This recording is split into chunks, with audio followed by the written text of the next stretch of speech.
Hi, it's John and welcome to the channel. It is Monday, April the 14th, 5:33 a.m. with the big blue mug of coffee. Hope you're having a great day today. I've got Blue with me today. There he is. Say hi, Blue. Hope you had a great weekend. You know, I'm back to feeling about 100%. For those of you who knew, I wasn't around much of last week.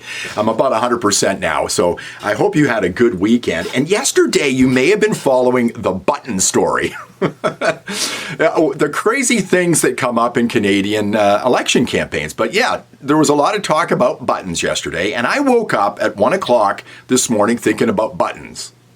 And I grabbed my phone and I started emailing myself. My wife said, "What are you doing?" I said, "Well, I'm emailing thoughts to myself for the morning." Because I saw this story, probably like you yesterday, and I thought about doing a video on it, but I wanted to think about it a little bit.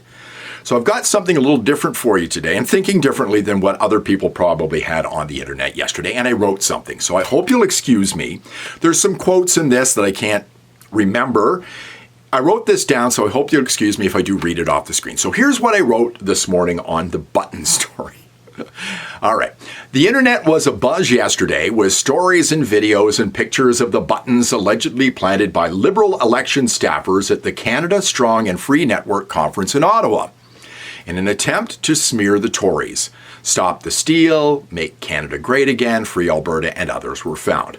All the usual YouTubers were aghast. Reporters were aghast. Politicians were as well. Conservative Michael Barrett said it was the Liberals, quote, who are attempting to bring American-style politics to our country, unquote. And he also said, quote, one wonders what other dirty tricks the Liberals are behind as they desperately seek to distract from their disastrous record while seeking a fourth Liberal term, unquote. More on that in a moment. Calgary Nose Hill MP Michelle Rumpel-Garner tweeted, "This is the sort of divisive crap the Liberals have pulled on Canadians for a decade." And she's right. It's indicative of the rot that permeates the Liberal Party. The fish rots from the head, is the saying, and the Liberals rotted plenty in the years Trudeau headed the party, now replaced by Mark Carney.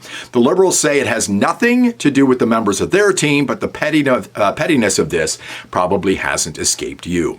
And another story of dirty tricks, Conservative candidate for Nepean Barbara Ball released a video claiming the Liberals were using her wooden stakes for Liberal signs at her riding. Ball is running against Mark Carney. Ball has filed a police report. Petty once again.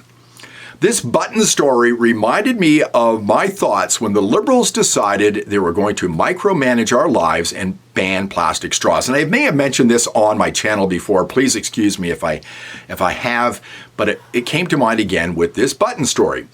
Now, plastic straws seem like such a small, insignificant thing, like the button story. Many people dismissing it as meaningless, not worthy of mentioning.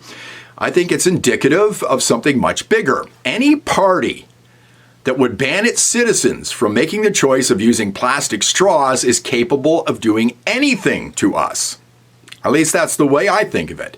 Like limiting free speech, censoring the internet, keeping resources in the ground, taxing people on carbon dioxide, freezing bank accounts. I could go on.